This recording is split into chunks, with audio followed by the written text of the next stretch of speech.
সৌন্দর্য, অভিনয় দক্ষতা আর প্রাণবন্ত ব্যক্তিত্বের অধিকারী হানিয়া আমির এবার আলোচনায় এসেছেন তার ব্যক্তিগত জীবনের কারণে।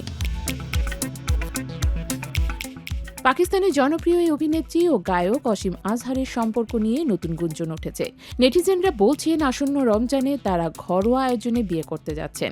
এ খবর প্রথম প্রকাশ করে পাকিস্তান ভিত্তিক বিনোদন লাইফস্টাইল ইনস্টাগ্রাম পেজ ইরফানিস্তান, যার 16 লাখেরও বেশি ফলোয়ার রয়েছে। পেজের পোস্টে লেখা হয়, ঘনিষ্ঠ সূত্র অনুযায়ী হানিয়া আমির ও আসিম আজহার রমজানে বিয়ে করতে যাচ্ছেন। প্রিয় এই জুটি তাদের সম্পর্ককে পরবর্তী ধাপে নিয়ে যাচ্ছেন। তবে বিয়ের বিষয়টি এখনও আনুষ্ঠানিকভাবে নিশ্চিত হয়নি, না হানিয়া, না অসীম এবং না তাদের টিমের পক্ষ থেকেও। এই খবর এমন সময় আসে যখন নেটিজেনরা আগে সম্পর্ক ভাঙা প্রেমের ইতিহাস নিয়ে চর্চা শুরু করেছেন।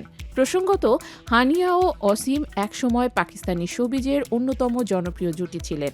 2018 থেকে 2019 সালের মধ্যে তারা সম্পর্কে ছিলেন, পরে বিচ্ছেদ ঘটে। 2020 সালে হানিয়া প্রকাশ্যে বলেন, আমরা শুধু ভালো বন্ধু। এরপর অসীমের বাগদান হয় ইনফ্লুয়েন্সার ও অভিনেত্রী মেহবুব আলীর সঙ্গে, যা 3 বছরের মধ্যে ভেঙে যায়। তবে গত বছরের আগস্টে হানিয়া অসীমের কনসার্টে উপস্থিত হন। এরপরই নতুন করে সম্পর্কের গুঞ্জন শুরু হয়। নেটিজেনরা এখন দুইয়ে দুইয়ে চার মেলাচ্ছেন। হানিয়া অসীমের প্রেম আবার কি নতুন মোড় নিতে চলেছে? যেখানে পারফরমেন্স, জনপ্রিয়তা, ব্যক্তিগত জীবনের গল্প একসাথে মিলেছে, সেখানে এই জুটির রমজানে বিয়ের সম্ভাবনা যেন সবার আগ্রহের কেন্দ্রবিন্দু। কে জানে, হয়তো এই বিয়ে বাস্তবে সম্পন্ন হলে শোবিজ দুনিয়ায় সবচেয়ে আলোচিত যুগল আরও গভীরভাবে নজর কাড়বে।